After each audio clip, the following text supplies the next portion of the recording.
Hello and welcome, friends. Today on Smiling Colors, I'm sharing a flip through of my sketchbook. This is actually a book that I thrifted. I pulled out all of the pages from inside and made it into a watercolor sketchbook. I'll link the tutorial for it right over here, and you can watch that video and make a sketchbook of your own. This sketchbook was something that I just used to make rainbows. They're all modern rainbows, simple rainbows, something very colorful and positive.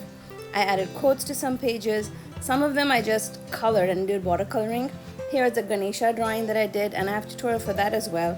I'll link everything that I have a tutorial for in the description box below, but most of these pages are basically just me having fun creating rainbows that are either abstract, literal, and just painting. Sometimes it's nice to just pick up your sketchbook to do nothing other than mindless color blending, to do something that is relaxing, and this was my sketchbook to do that. You can see here that my sketchbook it separated the pages in one location.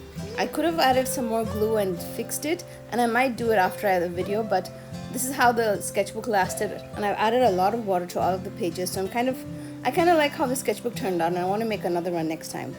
So most of the pages, like I said, had a rainbow theme. I have a watercolor theme, and I also have like positive quotes because that is something that makes me happy. The last page I actually wrote a quote that is by Morgan Harper Nichols. I love this. And here is my finished sketchbook. I hope you enjoyed flipping through the pages with me, and have a happy crafty day.